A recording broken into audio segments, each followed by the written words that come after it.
Welcome into another edition of the GigEm247 Sports Podcast. I am Andrew Hattersley. It is game week. Texas A&M will kick off their season on Saturday afternoon against Sam Houston State.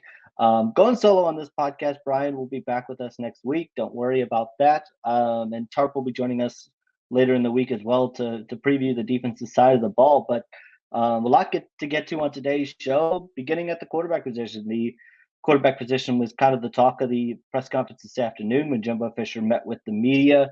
He confirmed what had been reported over the weekend that Haynes King will be getting the start for Texas A&M against Sam Houston State on Saturday. He beat out Max Johnson and Connor Wigman, but there was kind of a thought that he might announce a quarterback last week at his press conference on Wednesday to close out fall camp, but wasn't ready to make a decision then. But came to the decision later in the week and mentioned one of the things that made the decision so hard was the three quarterbacks continuing to match each other during camp. He mentioned there was a multitude of things that Haynes King did to win the job on and off the field, and also kind of pointed out. Usually, in the past, he said that the players will tell him um, which quarterback has the edge and which one they're responding to. But I mentioned in this case, uh, the players responded to all three, and all three were moving the ball and making the right checks in camp and being able to move the ball down the field. And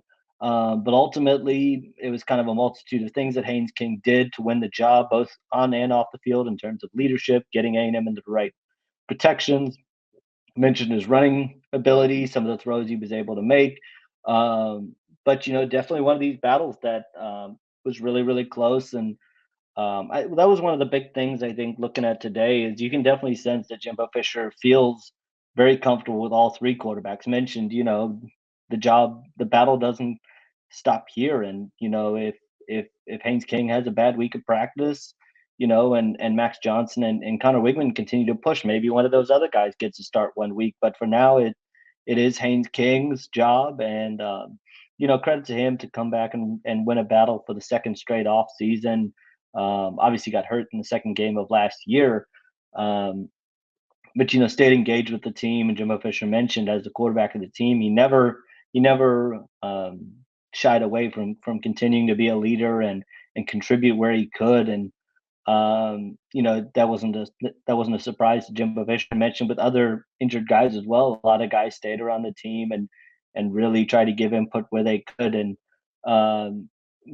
guys kind of rose to the challenge. And Haynes King was one of those guys that didn't shy away from the quarterback competition this offseason. And he heads into this year feeling really good about the quarterback position and what he has in that room, the ability to move the ball down the field.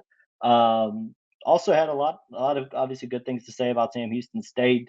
Um, Talked about some of the things that he wants to see this week, and one of the big things he mentioned over and over was just being disciplined. He wanted to see his team avoid pre-snap penalties, mistakes, um, and play with immediacy, intensity, and intelligence.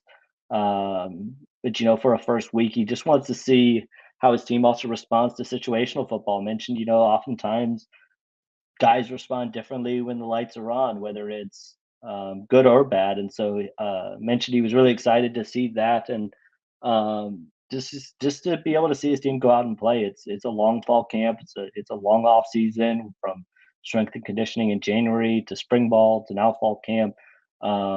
Just ready to go out there and see this team play. And he feels really good about what they've shown throughout camp.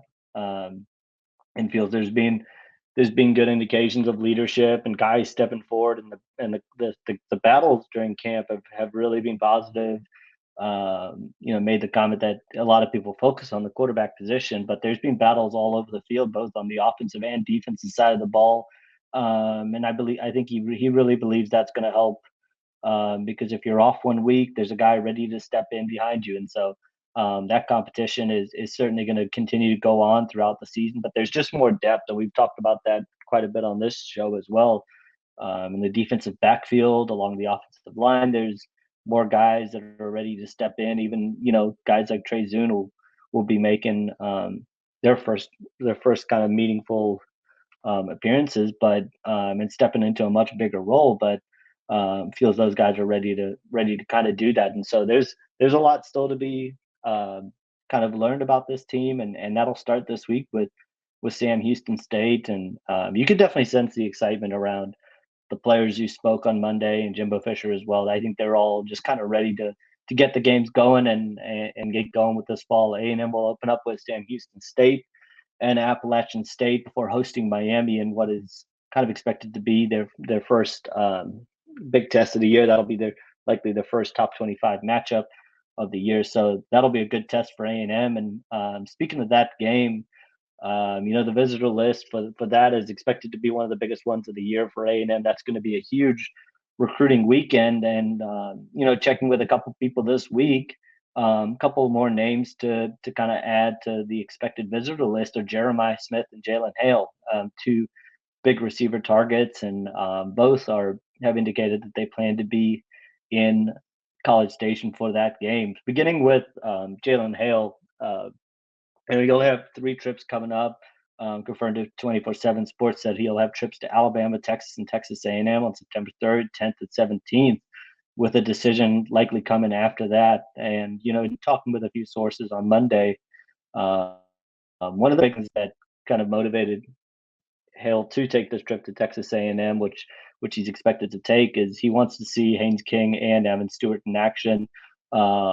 Obviously, he's certainly said in the past, Haynes King's kind of his former quarterback. The two of them played together at Longview and have kept in touch over the last couple of years while Haynes King's been in College Station.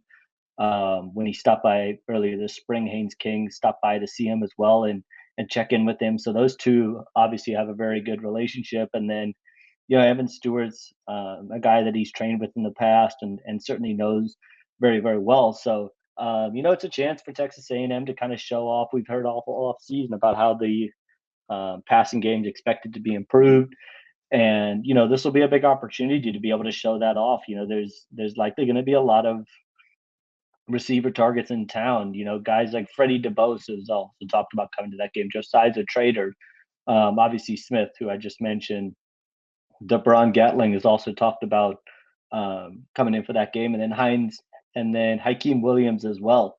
So it's gonna be a really big weekend. DJ Hicks is another guy that 24/7 Sports has confirmed is planning to be there for that game. So just going to be a huge opportunity for Texas A&M and a huge visit weekend, and we'll continue to have you updates on those. Speaking of Smith, he's likely to be joining Josiah Trader. The two of them made a trip to College Station earlier this summer, so this will be a return trip for both guys. And Texas A&M is trying to get in the mix for them with Alabama, Ohio State, Miami, and USC. Some of the other schools in the mix. Florida is certainly a school to keep an eye on for Trader as well.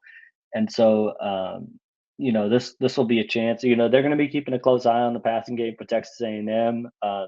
Spoke very highly of their first visits to Texas A&M and enjoyed their experience. So this will be a chance for them to get to see a game environment. And Texas A&M will look to kind of be setting themselves up there to continue just getting them back on campus. But obviously playing Miami, it's going to be a big weekend for some of those South Florida kids that are coming to that game, looking at being able to pay attention to both Miami and Texas A&M. So should be a really good environment that night, and it's going to be again just a huge visit weekend for Texas A&M with a lot of big targets in town. Sticking on the recruiting trail, Texas high school football kicked off this weekend, and there were a lot of huge games around the state. Some upsets. One of the big ones was New Braunfels coming back to beat Denton Ryan with a big second half comeback. I think the big thing first off is to give credit to New Braunfels. Talking to people at the game, one of the big things is they just in the second half strung together multiple drives of just a long drives. They were forced to execute, and Ryan really made them execute to be able to come back in that game. And they kind of just chipped away and chipped away and chipped away and took the lead late, and then got a late turnover to seal the game and pull off one of the bigger upsets in week one. But got the chance to see Anthony Hill kick off his senior season after committing to Texas A&M late last month at the A&M pool party, was rocking A&M armbands on his arm, and had a really big, especially first half. Really made his impact on the game pretty quickly. Had a chance to have two forced fumbles in the first half. Delivered a big hit on the opening drive that probably should have been called a fumble, but was not. But nonetheless, a big hit on that one, and he momentum was starting to kind of go New Braunfels' way late in the first half, and he rips off a long touchdown run on 4th and 1 inside Denton Ryan's own territory. Just kind of took a direct snap and took it all the way in for a touchdown. And then right after that comes in and strips the ball away himself and recovers the fumble. Two game breaking plays. Also had a hurry and a ton of tackles and was just really active. And I think one of the big things I took away from that was his versatility. They lined him up over the center, rushing right through the middle. They lined him up in a Mike linebacker role, move roaming around. In the run game, they brought him off the edge, had a couple pressures off the edge, rushing the passer, and so just his versatility. I think that's something that when you look at how he could fit into the A&M defense, you could see A&M use him in much the same way. He's just so versatile and such a big time talent that there's so many ways you can get him involved and make it hard for a defense. And so that versatility was one of the big things that stood out for me. And then on Friday night, made my way down to Austin to see Westlake kick off their season against Fort Bend Ridgepoint. And another big A&M target, TJ Shanahan, had a good night. He had a good battle with DK Kalu and the rest of that Ridgepoint defensive line, and they were really going at it. It was a physical, good matchup. Got both guys playing really, really hard, and I think Westlake got off to a bit of a slow start, fell behind 14-7 in the second quarter, but then really started to establish the run game, establish the line of scrimmage, which is kind of where a guy like TJ Shanahan thrives, is when you can kind of get into the trenches and get downhill in the running game. And that's when Westlake really started to click offensively. And so stuck mostly at tackle on the recruiting trail. He continues to stay in touch with everyone in his top five. Mentioned, everybody kind of knows that he is high on Texas A&M. He loves Steve Adazio. Talks often with Chase Basantis and Colton Thomason as well. Mentioned it, beginning with Basantis, those two kind of met on a LSU visit, and then their play styles really match up well together. They both kind of like to be physical and play with a little bit of a chip on their shoulder, and that's something that has kind of allowed them to become really good friends off the field. They keep in touch multiple times a week, and Shanahan mentioned he was a guy that he was certainly looking at playing with closely, and he believes that the two of them really complement each other well in the style that they play. And that could be said for Steve Adazio as well. Just that intensity and the way Steve Adazio coaches is something Shanahan said he feels like he clicks with really well, because he feels like Adazio is a guy that's going to push him really hard. And that's something he feels like he needs. So, Texas A&M's right in the mix for him. Mentioned, A&M, LSU, potentially Georgia, potentially Texas, and potentially USC as well. He's used a couple of his official visits, talked about potentially using a couple more of them before he makes a decision, but doesn't have a timeline right now. But I think Texas A&M is right in the mix for him. They've been targeting him for over a year and a half. He kind of knows everything with that program that he has, and so I think he's just trying to get down to making the decision at some point this fall. There was some, thought maybe before the season he would make a decision, but said he wasn't quite ready yet and was going to continue to sit down and go through things. But I think Texas A&M's in as good a shape as anybody heading into the fall, and trying to close this thing out. And he'd be a huge addition on the offensive line. Joining Colton Thomason, Aquil Betrand, and Chase Basantis to kind of give that group a really solid foundation as they continue to try to close things out. So, going to go ahead and wrap this up. That's just a quick little update on the recruiting front, and on Texas A&M as they head into a game week with the quarterback in hand now, with Haynes King named the starter, and now it's on to football again. A&M will open their season on Saturday afternoon against Sam Houston State. We'll be back later in the week to preview the defensive side of the ball with Tarp.